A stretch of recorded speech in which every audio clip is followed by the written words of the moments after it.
I'm a follower of Jesus. It's the most important thing in my life. The most healing, healthy thing for the human brain is a belief in God and prayer.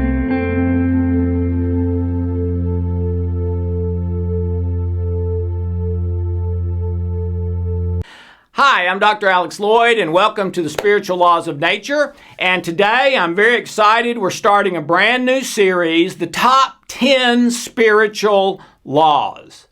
I did a program live, but we also recorded it and put it out as a podcast for about 15 years called the Spiritual Laws of Nature. Last time we checked, about 10,000 people would either come live or watch the recording or listen to the recording at that time of the teaching, and we got so many comments and feedback over those 15 years. And as best I can tell, what I'm going to start today and do over the next 10 weeks is the top 10 in popularity of all of those over a 15-year period. Now, I've already given you pretty much my top 10 in the ones we've already done, the foundations and the greatest principle, and then several since then. So these would be your top 10, or the people that followed us during those years or heard one of those teachings. And the first one today, I named First Grade Career Day. When I was in the last year of my PhD program at Tennessee State University here in Nashville, one of my specialties was psychometrics, which is the creation and administering of tests. All right. So part of my internship was at Metro Nashville, Davidson County school systems. And over the course of that year, I probably went in, somewhere between 20 and 50 schools, from kindergarten, primary, all the way up to senior and high school. And I did all kinds of things. But one of my favorite things, probably the favorite thing, except for talking to the kids kind of one-on-one, I really liked that. But outside of that, it was First Grade Career Day. And it was absolutely fascinating to me. And I always took extra cards to First Grade Career Day. For years now, I've been writing, I should have brought one with me, on 3x5 cards. And I have a 3x5 card wallet, and I stick them just loose in everything I have. And probably about everywhere our family has ever been in the world, the Golden Gate Bridge, the Eiffel Tower, the Grand Canyon, there was probably some point when I said to my family, I'll be right back. I got to write something down. And I would go away for 60 seconds to 2 or 3 minutes and write down some inspiration I felt or thought that possibly later might turn into one of the spiritual laws, okay? So I always took extra cards to First Grade Career Day because virtually every time I would come away with some insight about myself and my life. It was really, really cool. One of the things that most impacted me is what was popular at First Grade Career Day, and how it's not what tends to be popular with adults today. Okay? The guy comes into First Grade Career Day who's super expensive and has on this really fancy suit and tie and owns all these companies and makes all this money and shipping and petroleum and stuff like that. And he stands there and fairly proudly, he's really nice and everything, but kind of proud to tell them about how great his company is and how much money it makes, and all the kids are just going to sleep, and the teacher's having to, Johnny, pay attention, wake up, that kind of thing, all right? But the ones that were popular, the ones they loved, the ones they were jumping up in their seats about, the ones they were shouting and laughing and all kinds of stuff, were the ones that were policemen, firemen, some country music singers, but not because they were rich and famous, because they'd sit down on a little stool and play a song. I remember one country music star that came in, passed out tambourines to the girls, little hand tambourines for the brass, and little tom-tom drums for the boys, and told them when to tap on the drum and how to do it and practice it and stuff like that. And then he actually made up a song right there and then with the class. They learned the words, when the girls were going to do the tambourines, when the boys were going to beat on the drum, and the tune he was going to play on the guitar along with the words. And then at the end of the career day, they had made a song together. You know, it was really super, super cool. But probably their favorite one of all time that I saw was a construction guy. And I'm not saying he was the owner, the head of the construction. He wasn't. He just worked construction. But the kids were fascinated about all the tools on his belts and how he walked across the scaffold that was way up in the air. He actually built a little thing right there in front of them. Some of them volunteered to come up and drive nails. He showed them how concrete works and that it makes the basketball goal in their backyard and how it does that and stuff like that. And he was probably the most popular of anyone I've ever seen. But all of the ones that were popular, they were about fun. They were about doing something that makes a difference, that you can see, helping people, doing what is right,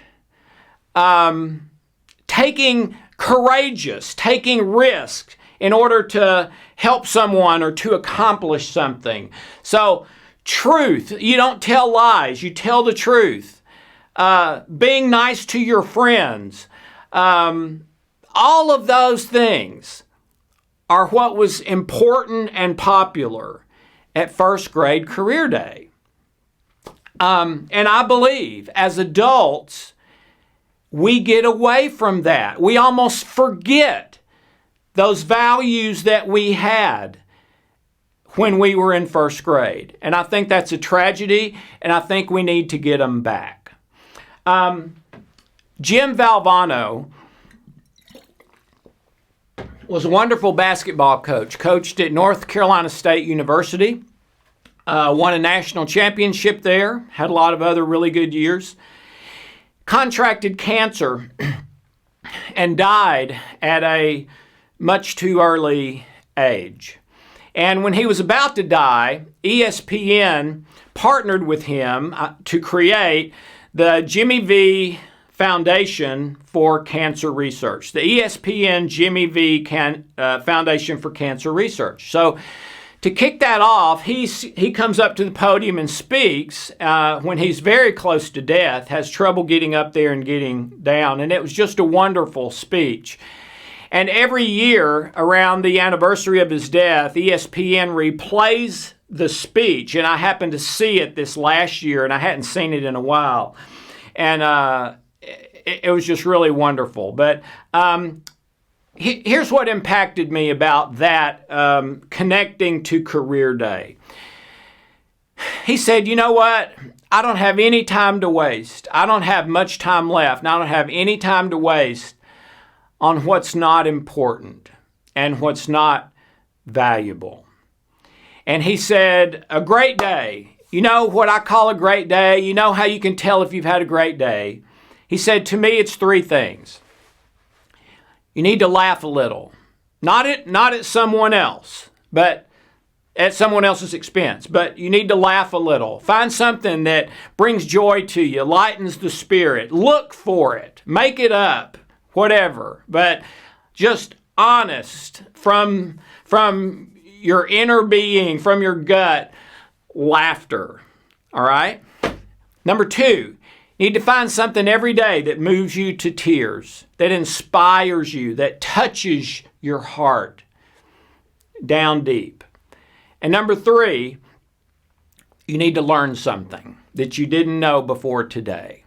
And he said, he was saying about himself, if I can do those 3 things, if I can, in the same day, laugh, be touched in my heart, and cry, and learn something new, that's been a heck of a day. And I agree with him completely. And I think that's what our days should be about. And when our feet hit the floor in the morning, we should be, okay, I want to laugh, I want to cry, I want to be open to something new. And of course, the first 2 of those, the laughing and crying, involve relationships. And Jimmy V, in his speech, emphasized the importance of those relationships. And I would say that's what is most important in life. So when our feet hit the floor, I'd like to laugh, I'd like to cry, I'd like to learn something, and I'd like to prioritize relationships, doing what is right, being courageous, being about things that have value and meaning and purpose.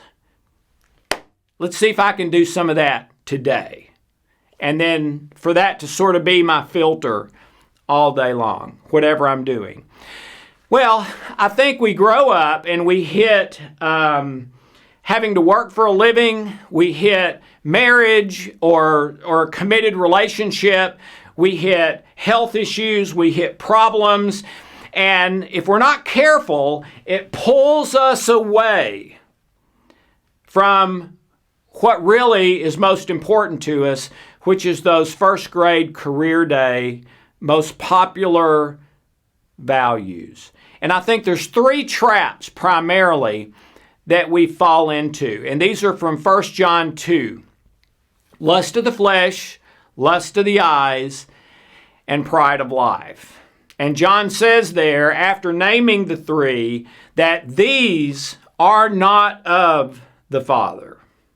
So if you're being about these in your life, what John is saying is that ain't from God. That's from the other source.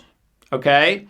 So let's take a look at those. This is also category 2 of the healing codes and trilogy.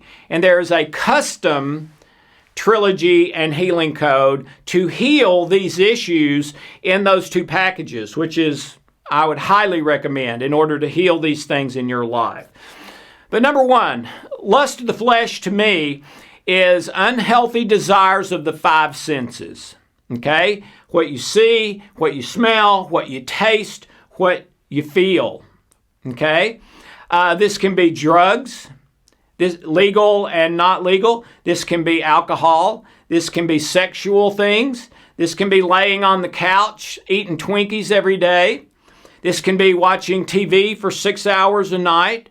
This can be anything that's not done in balance, and that it is done either to numb me a little from pain or distract me, or to give me pleasure because no matter what, I just need some pleasure right now. So I'm going to do it and I may repent of it later or tomorrow, but right now I need to feel that good or distraction from the pain. Okay?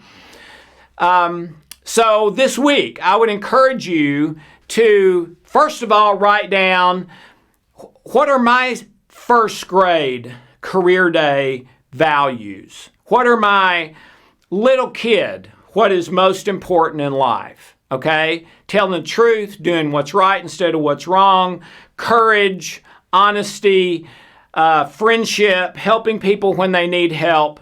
Okay? What are my values there? And then secondly, how am I doing on these 3 quicksand traps? Number 1, lust of the 5 senses. Number 2, lust of the eyes, which is pretty much money and the stuff that money will buy. And I will tell you, these first 2 categories, unhealthy desires of the 5 senses, lust of the flesh, and lust of the eyes, money and what money will buy, are monstrous. I don't know that I've ever met anyone who didn't have an issue with either one of those. And then the third one is unhealthy, prideful desires. And in Scripture, it says pride is the root of all evil. It also says money is the root of all evil. I think they go together, okay? I think in pride, we use money to buy other people thinking about me in a good way. And we do that. We don't necessarily present the person we actually feel like we are inside. We present the person or the image that we think that person's going to like, and it will cause them to think about me the way I want them to think about me. You know what? When you feel like one person inside, but you're trying to live like another person outside, that will absolutely eat you alive from the inside out. You're in disharmony with yourself. It'll kill you a day at a time. Okay? So those are the three quicksands. And the pride is, it's kind of saying, I will love you, but it's business deal love. I'll do this if you don't do that. I won't do this if you don't do that. Okay? And if you don't do your part, which is designed to get me what I feel like I need and to not have me deal with pains that I don't want to have to deal with. So if you help me with that, then I'll love you. If you don't help me with that, then I'm going to have to rethink this and may go a different direction. Okay? That's pride. That's selfishness rather than love. Okay? So those are the three traps. I think one of the big things playing here is what I would call perception. We know from the latest studies that about 50% of what we believe have happened to us in our life, 50% of our memories are in error. What we think happened is not what happened. And very often, it's not the facts, it's the perception or the interpretation. Because this happened, because my dad hit me and said I was not going to amount to anything, therefore, the interpretation, I'm not going to amount to anything. But in reality, that was never true. My dad wasn't hitting me because I wasn't going to amount to anything. He was hitting me because he was terrified of a heart condition he had that he was going to die. And one day he snapped, and that's just what came out of his mouth, and I was the closest one to him. But for 15 years, I lived my life as if what he said was the truth. It was never the truth. And about 50% of what we remember in that kind of way is not the truth. We have the wrong perception, the wrong interpretation, the wrong meaning and purpose. Okay? So, I'd like this week for you to make a list of those two things. What were my 6-year-old values? What is meaningful, purposeful, etc. Versus what are my values by the way I'm living? Not necessarily how I'd answer the question, but what I'm spending time on and how I'm actually living. What are those values and how do those match up? Then, do I have a bad habit or addiction that I'm using to numb the pain or to escape? Okay, lust of the flesh. Do I have a money thing, either to buy security or to stave off by buying insecurity? Okay, or do I just want the bigger house because of what they'll think of me if I live in the bigger house? They'll think I'm a better person if I live in a better house, okay? Or is it just there's something missing in me, so I keep buying stuff thinking that's what's going to do it, and let me save you time, it never will. So is your thing lust of the eyes, or pride of life? Is your life all... And the way you tell about pride of life is when something doesn't go your way, do you experience anything in the anger family? Anger, irritation, frustration, resentment, bitterness, overwhelmed. There's a bunch of them. If you experience something in the anger family, chances are you are living in pride, not love, or in pride about that issue, not love, which almost certainly means you're making the wrong choices and decisions. Okay? The first two things of Jim Valvano in his speech, laugh and cry, are relational. And he mentioned that relationship is what is most meaningful.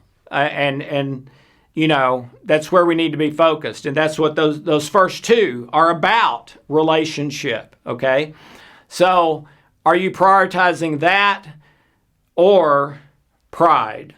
Getting what I need and having people think a certain way about me and me getting the pain pleasure stuff that I want that makes me okay.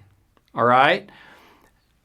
Lust of the eyes, pride, lust of the five senses. So I would see, okay, what are my issues in all three of those? And then start to work on them. And I would start with the custom process from Trilogy for just these issues, the custom process and the healing codes for just these issues. I would start turning all those thoughts into a prayer like we've talked about. I start having thoughts about wanting my habit or addiction, turn it into a prayer. Start having thoughts about money being my God, and I need to buy this and buy this and buy this and buy this, and maybe if I get that, I'll feel good. Turn it into a prayer. Being selfish rather than loving, lying rather than telling the truth. Turn it into a prayer. Okay? Activate your vagus nerve, memory engineering, all of that. The main thing, pray, pray, pray. Realize what you're doing. Realize if you are stuck in one of those three patches of quicksand from 1 John 2, and make a commitment to get back to first grade, 6-year-old, 5-year-old values. Truth, doing what's right, courage, helping people, laughing, crying, etc. All right? So, thank you so much for joining me. Please try to apply this in your life and give me some feedback.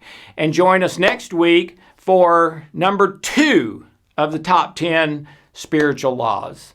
Have a wonderful, blessed day.